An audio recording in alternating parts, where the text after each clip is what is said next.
After putting dozens of hours into Persona Q for the 3DS, you might think that I'd boycott the entire franchise after the game froze on me like 13 times, only for Atlus to have me destroy the cartridge in exchange for a download code that they still haven't given me to this day, by the way. But meh, it's not like I know anyone who's willing to play T-ball with me without there being money involved, and since I love Persona games so much that the entire franchise somehow put out a restraining order against me in 49 states, I might as well go ahead and give Persona Q2 a whirl. Man, I already bought the game all the way back when it first came out, so it's not like anything I do is going to take money out of Atlus's pockets or anything like that. But you know who didn't buy Persona Q2? You. Or pretty much anybody besides this wicked fine lady right here, despite the fact that Persona's more popular now than ever before, which begs the question of why this game never made much of a mark outside of Japan. So crack open a can of organic bull milk and allow my calcium-deficient ass to tell you all about it.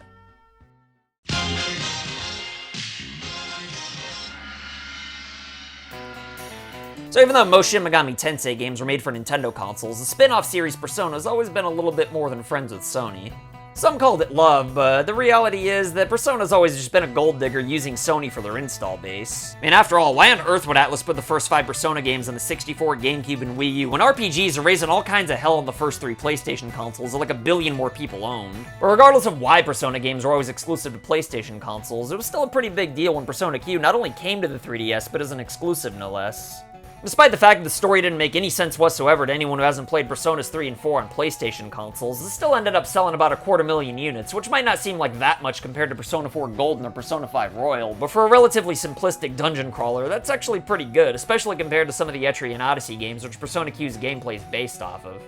In fact, Atlus apparently thought that the sales were good enough to warrant a sequel, and on paper, this game had every reason in the world to be a hit. I mean, as popular as Personas 3 and 4 were, the franchise was still somewhat obscure when Persona Q1 was running wild on the 3DS, especially among Nintendo fans. But then once Persona 5 came out, the series got a lot of people's attention, and even though it was only a PlayStation thing, Joker joining the Smash Ultimate roster certainly exposed Persona to Nintendo's fanbase, but not exposed in the same way that got my Uncle Eddie permabanned from Bed Bath & Beyond, of course. No, Persona 5 got the good kind of exposure that made assloads of Nintendo fans curious about playing Persona games, so the stars are pretty much aligned for Persona Q2 to sell out the ass on a platform that over 70 million people owned. But then it only ended up selling about 100,000 copies in Japan, which isn't too bad, but for a game that had so much going for it, this number was pretty disappointing. In fact, it was disappointing enough that Atlus barely even released the game outside of Japan at all, not even bothering to dub it into English. And sure enough, the game didn't sell that well internationally. I mean, I'm pretty sure VG Charts was a little bit off with a report of 0 copies being sold, seeing as how I have one right here, so, you know, we know at least one person bought it. But then again, I suppose it is possible that the guy who sold me my copy didn't actually work for the retailer in question after all. Because now that I think about it, I'm pretty sure Circuit City employees aren't allowed to pressure me into impulse buying cough medicine with cash only. But regardless of whether or not I was hoodwinked by some dastardly bad guy, I'm pretty sure there weren't too many people outside of Japan besides me who bought this game. And depending on who you ask, there's plenty of reasons as to why that may be, with the most common belief being that this game just didn't feel very important. I mean, not only did Atlus not even bother dubbing the game with the English voice actors that fans love, but the game didn't get a whole lot of fanfare when it launched in North America outside of a YouTube trailer, at least not in Hong Kong, Connecticut anyway, which is the only place where I'm legally allowed to play Persona games. But I mean, I'm pretty sure the game wasn't promoted very well in the other 49 states either. Especially compared to Japan, which I was actually in the country for at the time the game came out, and let me tell you, it was pretty much all over the place in just about any store that had anything to do with video games whatsoever. Even though there were definitely plenty of people wanting to try a Persona game out thanks to Joker joining Smash Ultimate, we are living in the age of the internet, so many of these people were well aware of the fact that Persona Q wasn't a real deal Persona experience, but rather it was just an Etrian Odyssey clone using the Persona IP as a Trojan horse. And even though Etrian Odyssey games definitely have their own following, most people have no idea what they are. But even beyond Persona Q2 being a spin-off of a spin-off, it's also a sequel to 3 separate games that are all over 60 hours long each. 4 games if you count Persona 3 Portable as a separate game, which could definitely make the Q titles a bit intimidating for newcomers to get into. And as if that wasn't bad enough, most people think that you gotta play Persona Q1 to have any idea what's going on in Persona Q2. Hell, even I thought that at first, but minor spoiler alert, the characters from Personas 3 and 4 have no recollection of meeting each other in the first game whatsoever, at least not in the first 25 hours anyway, which makes Persona Q2 more of a reboot than a sequel if you ask me. And honestly, I feel like that part should have been made more clear to make the game more welcoming for newcomers. But even so, you really should play Personas 3 through 5 before starting Persona Q2. It's almost like Atlus made it a reboot instead of a direct sequel because they knew there were a lot more Persona fans these days, which I totally get, but if they're gonna do that, then I feel like they should have made it more clear that you don't gotta play the first game. But like I said, I'm only about halfway through the game right now, so for all I know, they connect the two games by the ending. But regardless, while I think all these reasons are definitely valid as for why Persona Q2 was never going to sell 10 million copies, I personally think that the main reason why it sold as poorly as it did has much less to do with people not wanting to play it, and way more to do with Atlus doing a terrible job of giving people a chance to play it. Like, I have no idea how many copies of this game were shipped outside of Japan, but seeing as how loose cartridges are expensive as all hell on eBay, I think it's safe to assume that Atlus burned through their initial batch, which means that the game sold out. Normally when a company sells out of a product, companies like to make more of that product so they can sell it and, you know, make more money.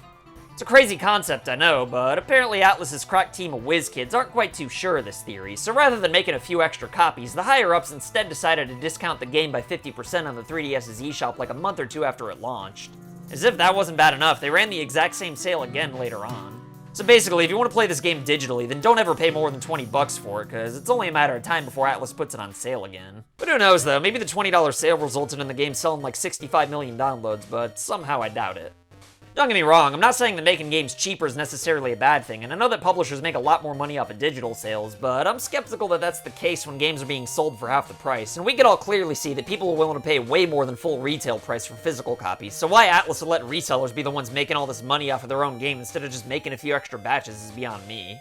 I mean, I guess it's possible that retailers just don't want to carry any more 3DS games at this point, since I'm sure it was probably a hassle to clear all the later games out. But like, people are selling their bodies just so they could buy used copies of Persona Q2, so you think that Atlus would at least sell a few extra copies on their website or something like that. I mean, they even made more copies of Devil's Third for the Wii U when the prices for that started skyrocketing, and that was a game that nobody ever really liked in the first place. Plus, I'm pretty sure retro game shops would be more than happy to carry them. Sure, some of them might try to pull a GameStop and flip the copies and try to make a little extra money, but if there's a bunch more copies added to circulation, then I'm pretty sure the prices would still dip down a bit. Hell, the official Persona Q2 website's even got a link where you could buy the game, but since they apparently only made like 100 copies, some of these links actually send you to resellers who are flipping it. Don't get me wrong, I'm definitely not trying to make Atlus out to be bad guys here or anything, though. I mean, obviously it'd have been a terrible idea for them to make like 8 million copies of Persona Q2 right off the bat, because even though the stars were aligned for this game to succeed, all the other notable 3DS games that came out after the Switch was already tearing ass around the backyard were ignored by the gaming community, even harder than my companion here ignores me anytime I try to make any kind of advances in the sack.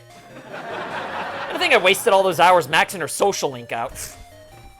I mean, fans used to beg Nintendo to make a brand new 2D Metroid game, but once they finally made Samus Returns, nobody wanted to play it just because it wasn't on the Switch. Now, should it have been on the Switch? Absolutely, but I just think that it's sad that people see games as obsolete just because they're not on the most recent hardware. So I totally understand why Atlus managed their expectations for Persona Q2, seeing as how it was the very last game on the 3DS to come out in North America, long after the shortcomings of Samus Returns and the rest of the late 3DS titles. But again, if the first batch sold out relatively quickly, then I don't know why they wouldn't have made a few extra copies a long time ago. I mean, think about it, if the game sold out of its limited run of physicals with next to zero promotion, then just imagine how much better it would have sold if Atlus had told a few more people about it outside of that disgruntled Circuit City employee and his buddy Ricky. I mean, granted, it's not like Atlus swept it under the rug or anything like that, but in addition to the aftermarket prices proving that people do still want this game, I've seen more than a few comments in my videos alone from people who really do want to play it, but just don't feel like getting a digital copy or spending their child support money to buy a physical on eBay. And if all these people still want the game so long after its initial release, then I'd say that they probably didn't know about its relatively low-key English release in time to snag a copy in the short window where they could have just went to the store and bought one. So if Atlus would just make a few extra batches, then I kinda feel like it'd be a win-win for everyone except the scalpers. And sure, you could say the same thing about pretty much any game that saw price increases in the aftermarket, and that they probably shouldn't make any more 3DS games, seeing as how the system's friggin' dead. But I mean, they kept making brand new Just Dance games for the friggin' Wii for like a decade after Nintendo discontinued it, so I kind of feel like Atlus could definitely hinder the scalpers a little bit and also make a little extra money for themselves while they're at it. You know, either that, or they could just do nothing and encourage people to hack their 3DSs. I guess it is possible that they might be doing a re-release for the Switch, but like I said in another video specifically dedicated to this exact topic, Persona Q games would definitely lose a lot if they were on anything other than the 3DS. But even if Atlus were going to defy me and put these games on the Switch anyway, then why even bother doing an English release for Persona Q2 on the 3DS in the first place? I mean, it's not like Square Enix bothered localizing Dragon Quest XI for the 3DS since they knew they were eventually going to bring it over to the Switch with all the extra features later on. At any rate, though, I think Persona Q2 is a lot of fun so far, and best of all, it's not freezing on me randomly like the first game did, so I definitely recommend it to any Persona fans the next time the game goes on sale, which I'm sure Atlus is going to do at some point, if not permanently. I just wish there was another way to get the game physically is all. But anyway, if you like this video, then you might like my aforementioned video about why Persona Qs 1 and 2 would kinda suck on the Switch. That's all for now, though, so if you'll excuse me, I gotta go pick my dad up from prison. Say goodbye, Chili!